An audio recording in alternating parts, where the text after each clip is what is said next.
नमस्कार। दरभंगा ज़िला मिथिलांचल का जो हेडक्वार्टर है वो दरभंगा को माना जाता है और जैसे जैसे चुनाव करीब आ रहा है प्रत्याशी अपने अपने क्षेत्र में जा रहे हैं और यहाँ की जो जनता है वो खामोश बैठी है। आप कहीं भी जाएं फील्ड में कहीं से कोई आवाज़ नहीं आएगी। दोनों तरफ के प्रत्याशी अपना अपने क्षेत्र में घूम रहे हैं। साथ ही अभी तक कोई डम्मी कैंडिडेट एक स्वतंत्र और आए हैं, तो अब तक 3 कैंडिडेट नज़र आ रहे हैं यहाँ। मुख्य रूप से एनडीए और इंडिया दोनों की टक्कर है यहाँ। पिछले टर्म में गोपाल जी ठाकुर यहाँ सांसद थे। ललित यादव ग्रामीण के 6 बार के विधायक थे। इस बार उनको दरभंगा संसदीय क्षेत्र से टिकट मिला है। एंटी कैम्पेंसी है, जनता की खामोशी है। मैं भी थोड़ा परेशान था, तो हमारे वरिष्ठ पत्रकार हैं दरभंगा के दर्पण 24 के, आज इनके साथ बैठेंगे। इनका जो तजुर्बा है उसको हम लोग शेयर करेंगे आपस में, और आप भी विश्लेषण कीजिएगा कि क्या हमारा विश्लेषण सही है कि नहीं, क्योंकि आप भी गांव घरों में ही रहते हैं, आपको भी वोट डालना है। तो सर, सबसे पहले तो स्वागत है आपका। धन्यवाद आपका। और क्या हाल है दरभंगा का? दरभंगा का हाल से पहले कुछ चीज़ हम जानकारी शेयर कर दूं। जी जी। कि लगभग 5-2 पार्टी से और 3 निर्दलीय प्रत्याशी ने नामांकन कल तक किया है, जो हमारे संवाददाता का सूत्र है। जी जी। और एक चीज़ और बता दूं कि एक प्रत्याशी मोहम्मद कलाम है ओवैसी जी की पार्टी से, वो भी करने वाले हैं जी, लेकिन अभी फाइनल नहीं हुआ। लेकिन उनसे मेरी बात हुई पर्सनली, तो वो 25 को नामांकन करेंगे। क्षेत्र में जा भी रहे, अलीनगर में भी गए थे, वो जनसंपर्क कर रहे हैं। अब ये बात है, कुल मिलाकर के अब देखा जाए, अब भीड़ की बात कर रहे थे, तो 18 को एनडीए प्रत्याशी बीजेपी के उम्मीदवार हैं गोपाल जी ठाकुर ने नामांकन किया। बड़े बड़े नेता हैं, केंद्र से नित्यानंद राय जी आए, उप मुख्यमंत्री सम्राट चौधरी, उप मुख्यमंत्री विजय सिन्हा आए, बड़े नेता है बिहार के लिए। जी जी। लेकिन भीड़ नहीं दिख पाए। लेकिन बीजेपी के कार्यकर्ता या समर्थक या नेता का आरोप है कि पत्रकार ने खाली कुर्सी दिखा दिया। आज भी एक बीजेपी नेता ने कहा कि पत्रकार लोग पहले का वीडियो बना लिया और सम्राट चौधरी का उधर का वीडियो बना के दोनों एडिट करके दिखा दिया कि भीड़ नहीं आ पाए। लेकिन ये वास्तविकता नहीं है, यह गलत बात है। इसलिए कि जो वीडियो आप लोग, हम या आप कोई वीडियो बनाते हैं, उस दिन का ही वीडियो रहता है, उसी को हम दिखाते हैं। हाँ, उनको अपनी कमी छुपाने के लिए कुछ भी पत्रकारों पर इल्जाम लगाते हैं, वो अलग बात है। लेकिन उनकी वो अगर अपनी कमी छुपाए, उसके लिए मैंने कुछ रहने ही नहीं दिया कि मैं लाइव चलाया हुआ वहां से। मैंने भी लाइव ही चलाया तो वो कमी कितना भी निकाल दे, तो वो मैंने उसी लाइव में कहा भी 18 तारीख को कहा था कि मैं कल भी दिखाऊंगा इसी जगह से, तेजस्वी यादव आएंगे। तो कहने वाली कोई बात नहीं। मैं जान रहा था कि आरोप प्रत्यारोप लगेगा।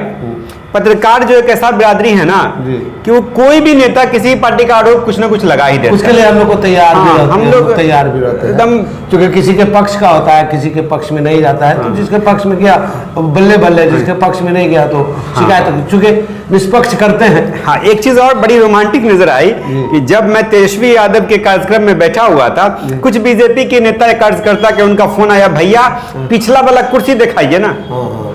तो जूता पहन के बैठा हुआ था, जूता खोल के चढ़ना पड़ा कुर्सी, उसके बाद दिखाना पड़ा भीड़। फिर वो सवाल पूछते कुर्सी दिखाई, हम बोले कहां से कुर्सी, किसी को मारपीट करूं क्या, भागेगा यहाँ से। ये स्थिति थी। लेकिन आरजेडी के प्रत्याशी जो ललित यादव, उसने भीड़ तो इकट्ठा कर लिया, बड़ी संख्या में भीड़ आई। लेकिन जो बिहार में जो जातीय समीकरण है या वोट जो बदलता, वो 24 घंटा रात जो होता है ना, वोट के पहले वाला, वहां सेटिंग होता है। ये सब में बीजेपी कहीं ना कहीं चुनाव लड़ना जानती है, अच्छी तरह से जानती है। ललित यादव भी 6 बार के विधायक हैं, वो भी अच्छी तरीके से जानते हैं कि चुनाव कैसे लड़ा जाता है। ये हो सकता है कि संगठन के तौर पे बीजेपी इन पे काफी भारी है, बहुत भारी है, उसका कुछ असर पड़ेगा। लेकिन सर, हम जो फील्ड में जा रहे हैं, खासकर दलित की बस्ती में भी जाते हैं, मधुबनी में भी, दरभंगा में जाते हैं, बात करते हैं, तो वहां से जो कुछ हमको निकल के आता है, तो इसमें जो वोट खरीद ले दलित का, वहाँ वोट बिकता है। ये सच्चाई है भारत बिहार की, ये एकदम सच्चाई है। एक दिन पहले उसके पैसा वितरण होता है और वो सबको 500-500 रुपया दे देते हैं। तो ये तो है, देखिए इस बार रेट बढ़ेगा, रेट बढ़ेगा, खुशखबरी है उन लोगों के लिए, रेट बढ़ेगा, रेट बढ़ेगा। लेकिन सर भारत का जो पहले चरण का चुनाव हुआ, तो देश में कुछ भी होता है तो उसका जो प्रभाव है, उसका जो असर है बिहार में भी देखने को मिलता है। जिस तरीके से पहले चरण का चुनाव हुआ और लोग कम निकले, वो कौन लोग थे जो बूथ तक नहीं पहुंच सके? क्या वो बीजेपी से नाराज थे? क्या वो एंटी कैम्पेंसी से नाराज थे? वो या नफरत की राजनीति से नाराज थे? या वो भूखमरी, बेरोजगारी और महंगाई से त्रस्त लोग थे जो घर से बाहर निकले ही नहीं? वो लोग भी नहीं थे। ये लोग असल में कट्टर सेकुलर लोग थे जो नहीं निकले। मेरा अपना ये मानना है कि ये लोग फंस जाते हैं। अब कोई भी पार्टी सेकुलर रही नहीं, सेकुलर के नाम पे ढिंढोरा पीटा जाता है। अब आरजेडी की बात कर लीजिए, आरजेडी में जाति जनगणना करवाने में तेजस्वी यादव को जाति जनगणना करवाएं, ये बार 18% मुस्लिम को कितना टिकट दिए हैं? अब 2 टिकट दिए हैं। यही शेयर बनता है मुस्लिम का, 6 से 7 सीट बनता है मुस्लिम को, 3। मुकेश सहनी का क्या मार्केट में है? क्या उनका राजनीतिक है? कितने विधायक हैं? जो विधायक उनकी जमीन ही नहीं है सर, अगर जात का थोड़ा वोट है उनके पास और कुछ भी नहीं। नहीं, सहनी भी वोट नहीं दे रहा। सहनी की परंपरागत जो वोट देता वो बीजेपी को वोट देता सहनी, ये खुले मन से ये बात है। सहनी क्यों वोट देगा मुकेश सहनी को? क्यों नहीं वोट दे हरी सहनी के नाम पर? क्यों नहीं वोट दे मदन सहनी के नाम पर? क्यों वोट दे मुकेश सहनी के नाम पे? कोई सवाल ही नहीं उठता है। दरभंगा में तो कम से कम ऐसा नहीं है, ऐसा नहीं है। अब देखिए इसमें अब बात यहाँ दूसरा ये आता है कि रात में वोट टर्न होगा। अब ये बात है कि आप बोले कि ललित यादव 6 बार के विधायक हैं, गोपाल जी ठाकुर 1 बार विधानसभा, 1 बार लोकसभा जीते हुए हैं। लेकिन गोपाल जी बता दीजिए 1 बार विधानसभा हारे, उनका इतिहास बता रहा हूँ। वो 1 ही बार जीते हैं, अभी तक का रिकॉर्ड है। अच्छा। विधानसभा जीते, हारे, लोकसभा जीते। अब लोग आरजेडी वाले कह रहे फिर हारेंगे क्योंकि अपना इतिहास दोहराएंगे। अब बात यहाँ आती है कि ललित यादव वर्सेस गोपाल जी ठाकुर। ये चुनाव गोपाल जी ठाकुर नहीं लड़ रहे हैं, स्पष्ट शब्दों से। गोपाल, एक अंदर की बात बताता हूं, गोपाल जी ठाकुर बीजेपी का जो सर्वे हुआ उसमें वो फिट नहीं थे, लेकिन टिकट उनको मिल गया। काहे मिल गया? क्योंकि ये विनिंग सीट है, इस पे चाहता तो बदल सकता था, लेकिन एंटी इनकम्बेंसी थी गोपाल जी ठाकुर के पास। लेकिन बीजेपी या नरेंद्र मोदी ये जानते हैं कि कोई भी अगर लड़ेगा, वहां पे गोपाल जी ठाकुर हो, राम जी ठाकुर हो, सुमन जी ठाकुर हो, तो कोई ठाकुर नहीं, मोदी जी चले, मोदी की गारंटी चली, मोदी की गारंटी। तो इस बार गारंटी वारंटी में का जो अंतर है, मतलब जीत का जो अंतर होगा, कोई भी जीते, जबरदस्त मार्जिन क्या हो, जबरदस्त टक्कर होगी। ललित यादव भी धुरंधर खिलाड़ी हैं, विधानसभा में ही खिलाड़ी रहे हैं, लेकिन दरभंगा मिथिला क्षेत्र में वो यादव का वोट हो या आरजेडी का कोर वोटर्स हो, उनके वो माहिर खिलाड़ी माने जाते हैं। हाँ, तो और फातिमी साहब भी आरजेडी या कांग्रेस या किसी का मुस्लिम का जो लीडर्स हैं उसके भी वो रणनीतिकार बड़ा अच्छा माने जाते हैं।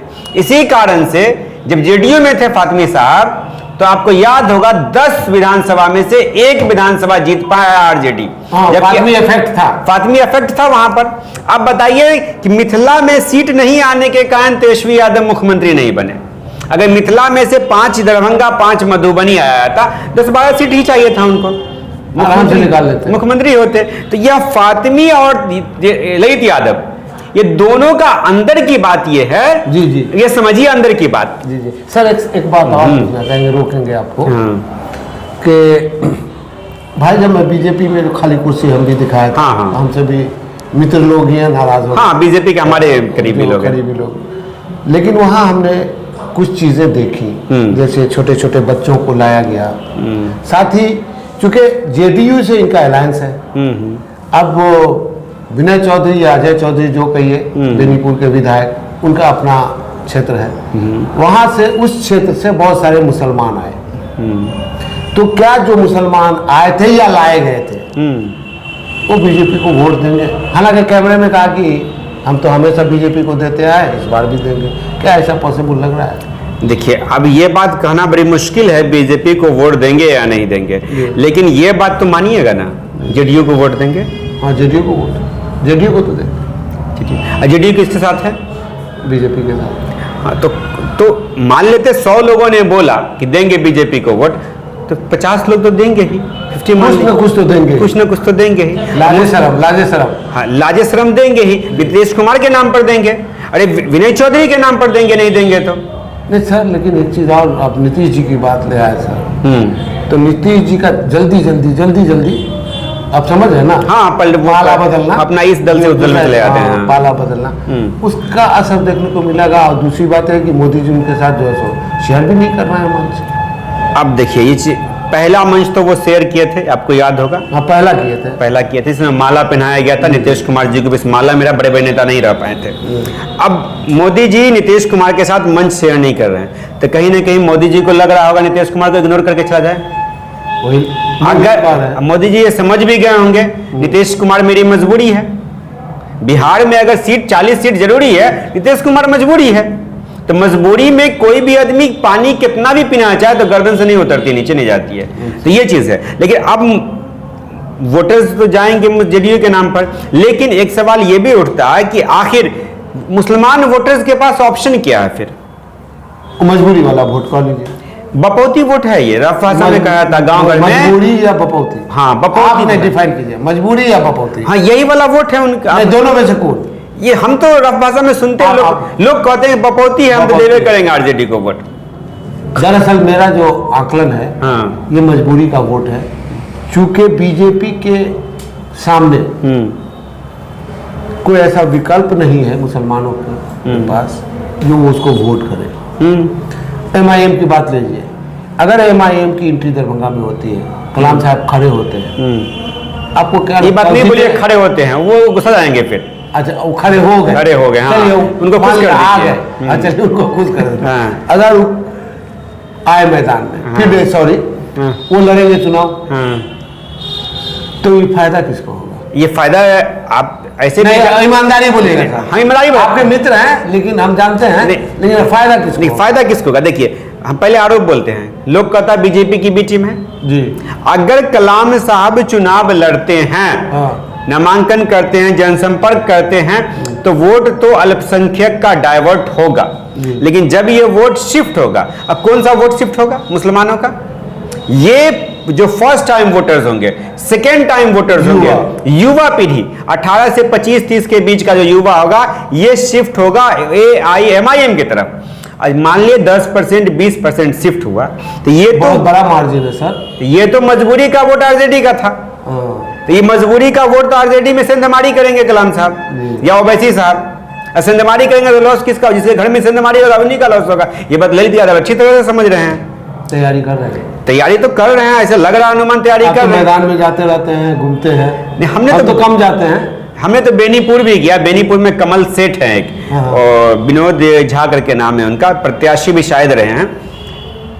देखिए, अब बात ये होती है कि लोगों को दिखाना होता भीड़, लेकिन वहां जब हम गए तो कार्यकर्ता सम्मेलन था कमल सेठ के यहाँ, लेकिन कार्यकर्ता का आता पता नहीं था, भारी संख्या में लोग थे वहां। नहीं सर, ये बात सही है, कार्यकर्ता किसी भी पार्टी का हो, हाँ। मैं मतलब पर्टिकुलर एक पार्टी की बात नहीं कर रहा हूँ, कार्यकर्ता किसी भी पार्टी का है, मायूस दिखने लगा है। लेकिन ये मायूसी दूर हो जाती है। अब थोड़ा सा हट कर जाइए मधुबनी, मधुबनी के करजापट्टी गांव में हम लोग गए थे, हम लोग 4 पत्रकार यहाँ से गए थे। जब वहां गए तो वहां भी कार्यकर्ता बैठक थी करजापट्टी में, लेकिन वहां कार्यकर्ता भारी संख्या में दिखे। नहीं, मधुबनी, दरभंगा और मधुबनी में आता है। मैं अभी पंडौल वंडौल गया था, आपने मेरी खबर भी देखी होगी, तो मैं बस्ती में भी जाता हूँ, सारी जाति में जाता हूँ, तो कुछ दलित बस्ती को छोड़ दें तो बाकी जगह पे लोग ज्यादा ये है, अब जिसकी तरफ से हो, लेकिन वास्तविकता बताएं एक चीज अंदर की बात जान लीजिए, हम लोग को बोलना नहीं चाहिए लेकिन बोल देते हैं ताकि एक प्रत्याशी रेडी हो जाए। नहीं, उनको रेडी मत कीजिए आप। नहीं, ये हमारा काम है ना देखा ना, अब देख ले, उनको अच्छा लगे बुरा लगे वो जाने। अब देखिए, वैसे वही समझा रहा था मैं आपको पहले, दर्पण चैनल का नाम है, दुकानें देखा जाते हैं। अब देखिए, मैं कह रहा था कि जेडीयू से फातिमी साहब आरजेडी में क्यों आए, आखिर ट्यूनिंग कैसे बैठा? इस बात को आरजेडी के शीर्ष नेतृत्व ने समझ लिया था कि फातिमी एक इफेक्ट है मिथिलांचल की सीट लूज करने पर, चाहे उसको जो कहिए वो, हाँ, इम्पैक्ट तो पड़ेगा, फातिमी पड़ेगा, जबरदस्त, ठीक है, वो पड़ा भी। ये बात स्थानीय नेता ललित कुमार यादव को भी समझ में आ गई होगी, भोला यादव को भी समझ में आ गई होगी, तो कहीं ना कहीं दोनों को फिट किया गया। फिट करने के बाद एक चीज जानिए, अब्दुल बारी सिद्दीकी 2 साल से मेहनत कर रहे थे मधुबनी लोकसभा पर, जी जी लेकिन उनको नहीं मिला, उनको भेज दिया गया कहीं और, MLC चल गए इसीलिए कि फातिमी साहब को वहां स्थापित करना था, स्थापित करवा दिया गया। अब यहां दरभंगा में क्या होगा कि यहां जो मोहम्मडन का जो वोट होगा वो तो मजबूरी का वोट है, वो शिफ्ट हो जाएगा, ललित यादव की तरफ चल जाएगा वोट। सर एक चीज और पूछेंगे आपको, बात बड़ी लंबी हो जाएगी।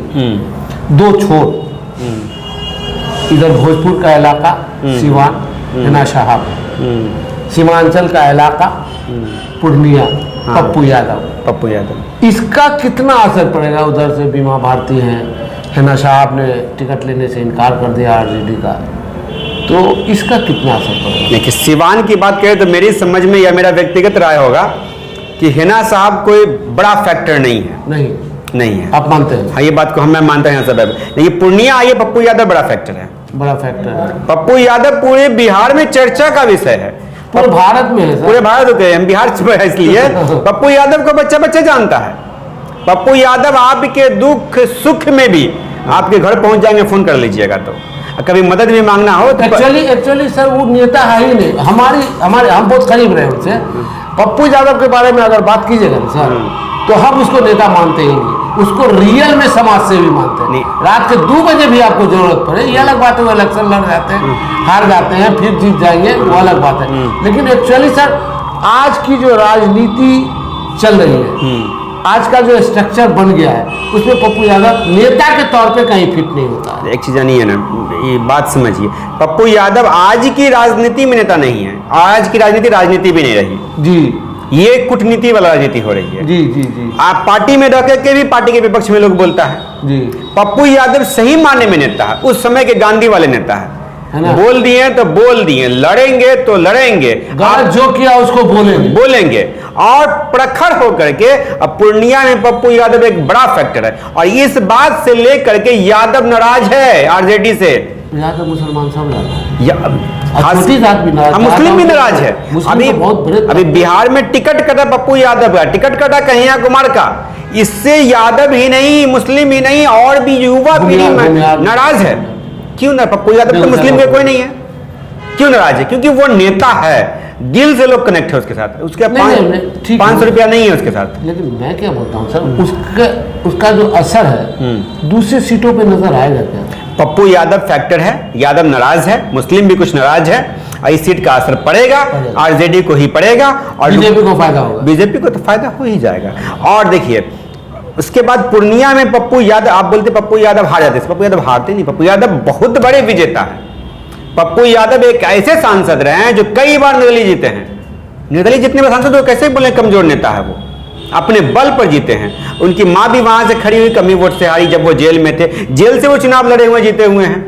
तो नहीं इसमें तो ठीक है, बहुत बड़े नेता है। नहीं मैं उनको नेता नहीं मानता सर, इसलिए कि आज जिन हालात में हम जी रहे हैं और सत्ता हासिल करना ही एक उद्देश्य रह गया नेताओं का, जनता जाए भाड़ में, जो जनता को लेके चल रहा आज के डेट में वो नेता हो ही नहीं सकता। और पप्पू यादव को मैं नेता नहीं मानता हूं, उसको एक समाज सेवी, एक मददगार, एक मसीहा के तौर पे ही मैं मानता हूं। कामयाबी लोगों को मिले ना मिले ये अलग सी बात है, लेकिन वो कामयाबी के बहुत करीब भी है। मेरी शुभकामनाएं मिल जाते, कामयाबी के बहुत करीब है, लहर चल रही है उनकी। मैं प्रणाम पूर्णिया में गया था, आप तो जानते हैं सर। जाते जाते आपका प्रेडिक्शन दरभंगा के बारे में? दरभंगा आप देखिए, दरभंगा को हम लोग भी अच्छी तरह समझते हैं, लेकिन बीजेपी के कार्यकर्ता जो है ना बहुत ग्राउंड पर मजबूत है, इस बात को कोई सोच नहीं रहा। जिसका कार्यकर्ता मजबूत है उसका सीट भी मजबूत है। लेकिन तेजस्वी यादव की रैली देखिए आप, वहां से फिर ये बात गलत साबित हो जाएगा आपको। तेजस्वी यादव की कोई रैली में कुर्सियां खाली नहीं दिखेगी, भीड़ ही भीड़ रहती है। अच्छा लाया नहीं जाता, कमाल की बात यह है कि वहां लोग लाए नहीं जाते हैं। अब नोटिस किया है, ये चीज नोटिस है। अब ये चीज लोग तेजस्वी की रैली में खास कर युवा वर्ग बहुत मतलब जोश से आते हैं। और मैं बहुत घुसने की कोशिश करता हूं कि दो चारों को मिल जाए कि जो भाड़ा पर दे के लाया हो, तो वहां हमको न मिल पाता है, बहुत खोजते भी हैं। लेकिन बीजेपी के रैली में तो आपको चलते फिरते मिलेगा। देखिए ये बात है सर, देखिए जो SC ST समुदाय है और शिक्षित है, वो महिला जो है ना बीजेपी से जुड़ी हुई है, पूछिए क्यों। मैंने इससे जो रैली दरभंगा में हुआ बीजेपी का मेडिकल ग्राउंड में, मैंने कम से कम 15 से 20 महिला से बात किया, मेरी बयान चल रही है उसमें। मैंने पूछा क्या क्या लाभ मिला, इंदिरा आवास मिल रहे तो नहीं मिल रहे। तो एक महिला बोलती है मिल रहे लेकिन 50,000 रुपया खा गए मुखिया।